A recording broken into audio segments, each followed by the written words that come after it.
আমরা দেখছি চাঁদাবাজি, সিন্ডিকেট, দখলদার শুরু করে বিভিন্ন ধরনের অপকর্মের জন্য আওয়ামী লীগ সিন্ডিকেট তৈরি করেছে এবং তার মধ্যে দিয়ে বাংলাদেশকে অর্থনৈতিকভাবে, সামাজিকভাবে এবং রাষ্ট্রীয়ভাবে সারা দুনিয়ার কাছে নিচ অবস্থায় নিয়ে গিয়েছে।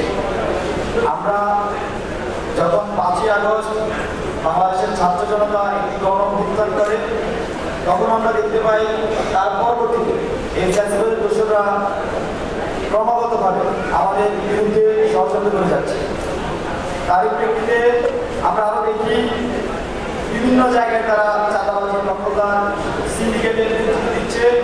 কোথাও কোথাও দেখা যাচ্ছে মাথা চেঞ্জ হয়েছে কিন্তু সিস্টেম একই হয়ে গিয়েছে।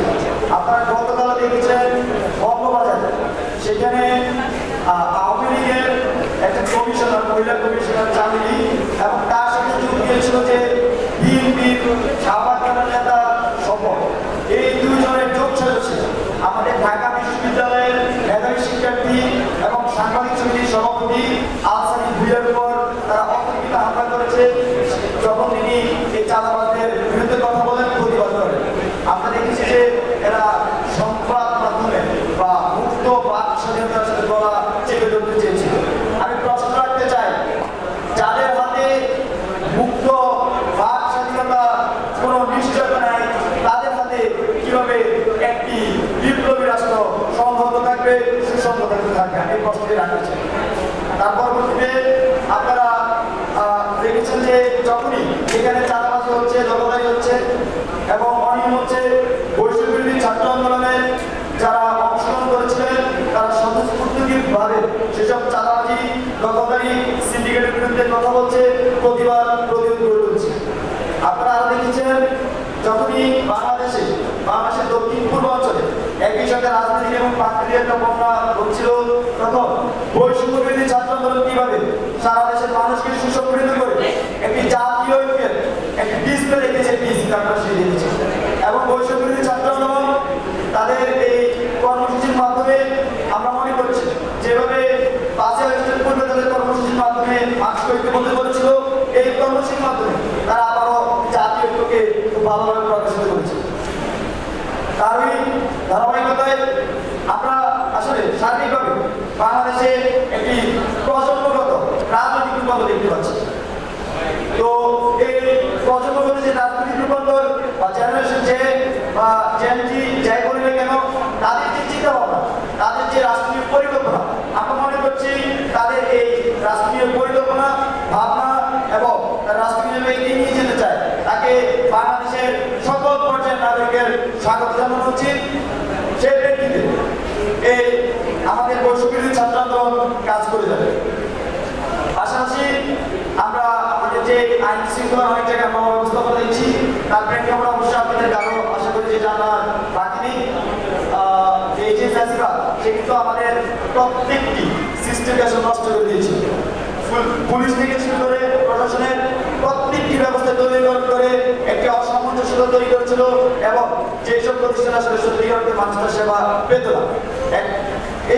এই মুহূর্তে এসে বা 5ই আগস্টের পদ্ধতি আমরা যে অন্তর্বর্তীকালীন সরকার গঠন করেছি, একটি গণ-অভ্যুত্থানের পরবর্তী সরকার বা বিপ্লব পরবর্তী সরকার, তার সাথে বৈষম্যবিরোধী ছাত্র কিন্তু মাঠে আছে।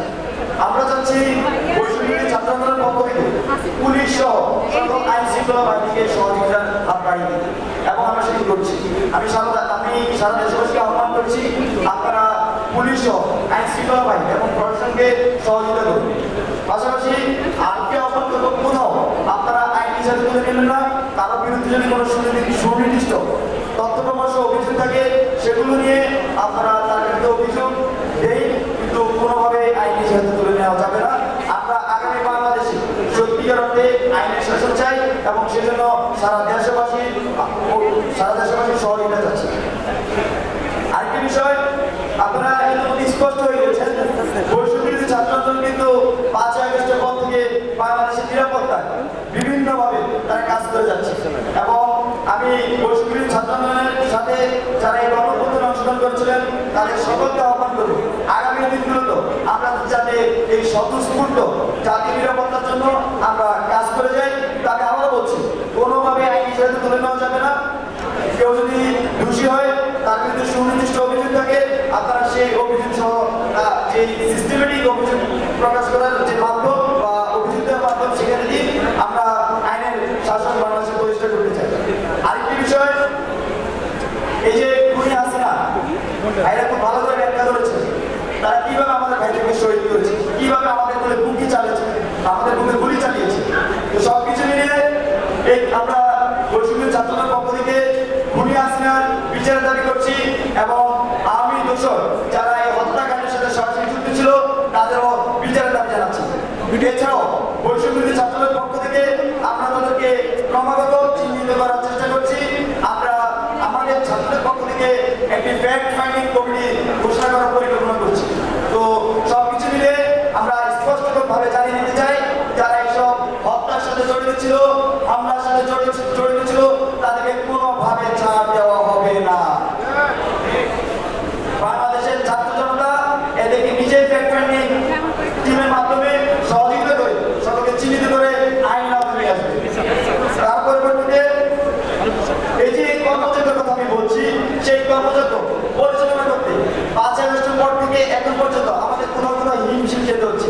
তার অন্যতম কারণ সত্যিকার অর্থে আমাদের যে মুভমেন্ট হয়েছিল, মুভমেন্টে এত স্বতঃস্ফূর্ত অংশগ্রহণ ছিল যার কারণে আমরা আসলে সবাইকে অতটা সুসংগঠিত করতে পারি। তার লক্ষ্যে আমরা কিন্তু ইতিমধ্যে একটি টিম গঠন করেছিলাম, যে টিমের অন্যতম কাজ ছিল যে সারা দেশকে সুসংগঠিত করা। সেই টিমের প্রেক্ষিতে পাশাপাশি আমরা জিনিসটাকে এক্সটেন্ড করে আরো মহৎ পরিকল্পনা দেখাচ্ছি। আমাদের আপনার ইতিমধ্যে ঘোষণা করেছে 5ই আগস্ট আমাদের শহীদ দিবস। তার পরবর্তীতে 6ই আগস্ট থেকে আমরা 6ই সেপ্টেম্বর থেকে আমরা সারা দেশে বিভাগীয় সফর শুরু করবো। আমাদের প্রত্যেকটি বিভাগে টিম ভিত্তিক আমরা আমাদের এই মানুষজনকে সুসংগঠিত করার চেষ্টা করবো। তাদের জন্য কিছু নীতিমালা থাকবে, এরা এই নীতিমালার বাইরে গিয়ে কোনো কাজ করবে না।